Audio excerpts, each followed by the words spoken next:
Өглөөний мэнд.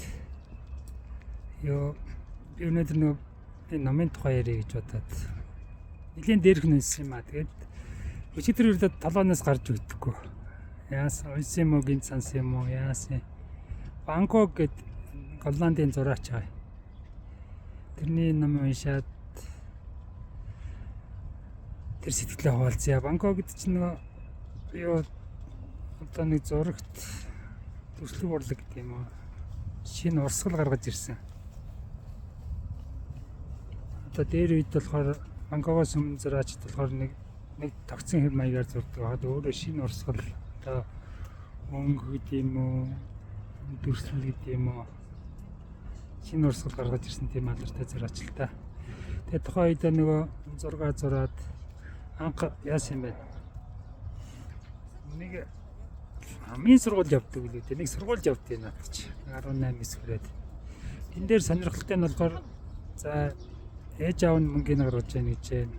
Нэг нагц нь суух байрыг гаргаж яана гэж байна. Өшөөний нагц нь хичээл номын зааж өгнө гинэ. Чиглүүлж өгнө гэж. Яаж байгаа юм гэсэн чинь тэр нь ламхан яг тэр номоос сурж яах нүггүй багш магистртэй нь ярьд юм уу, өөртэй нь ярьд юм уу, яа тэгдээ шалгаж явах юм гэж. Тэгэхээр Голланд айхтар 150 жилийн өмнө арай 200 жилийн өмнө хөш өстэй. Тэр үед хүртэл ингээд тэр боловсрол гэдгийг чи ингээд нэг нь өнгөний гаргаад, нэг нь байрыг гаргаад, нэг нь арга зүйг нь гаргаад ингээд хянаад ингэж хийдэг.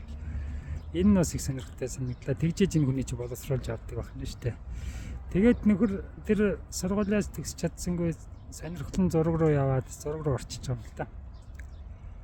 Тэгээд юу одоо яг зурагч их хүнд хөдөлмөр ингээл толгоороо ажиллана.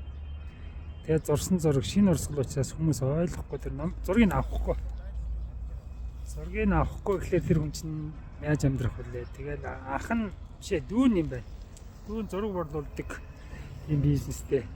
Тэгэл дүүгээсээ л урьдчилгаа аваад тэгэл нэг зургийнхаа материалаа нэг хоол ундаа тэр болгоныгоо дүүтэй бичсэн завтал маягаар бичсэн байгаа. Тэгээ зураач хүн гэдгийг чи бид нар чинь зураг зураал байж идэм байх гэж бодсон чи үгүй юм байна наадах чи. Янз бүр байх л та. Бангкокод их янз бүрийн уншин. Одоо тэр их бүхэл алдартай тэр түүхээс уран зохиол бүх юмнуудыг уншаа. Тэндээс шинэ саргыг санаа авч одоо тэр оюун ухааны юм оюуны тал их манай боловсралтай хүнд орох юм байна. Гэтэ энэ гүний бас гэрүүлийн амьдрал бас жоохон уйдгартай хэцүү.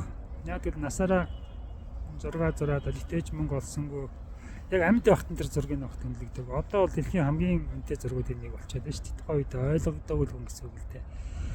Тэгэл надад чинь өдөр шөнөгүй тасралтгүй ажил бүр зурагтаа орцсон. Тэгээ мөнгө олохгүй. Тэгээд мөнгөө тэгэл хэцүү байгаа. Тэгээд гэрүүлийн хувьд гэсэн нөгөө агуу хөвгт байхгүй. Бас ганц хоёр мэдээж хүмүүстэй танилцаал гэрүүл мүлгээд бодно. Тэгэл тэр нэг бүтлгүй. Уран бүтээлэнд бүтлгүй, амьдралд бүтлгүй. Тэгэл өндөр ачаалтай ажиллаа сүлдөө яхаа ганцаардна. Өөрөө их бас нэг сайхан сэтгэлтэй ч юм уу.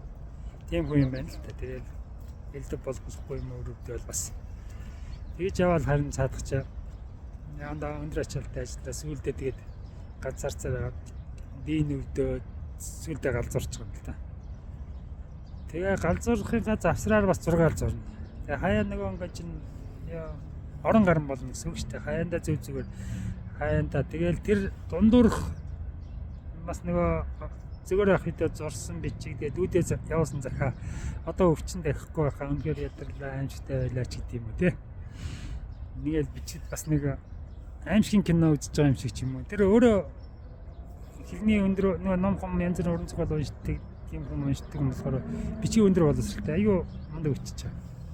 Тэрний нарах юм аимшигын кино үзэж байгаа юм шиг бас аймаар ч юм шиг. Яг тэр хүн яхаа үгийн хүч гэж байна те. Яг өөрөөдөө мэдрэгдэж байгаа бүх юм ингэж өгөөрөө илэрхийлж чадна. Хүн болгон чадахгүй шүү дээ. Гэтэл нэг удаа баг уран зохиолч шиг л аймаар бичиж байгаа маа.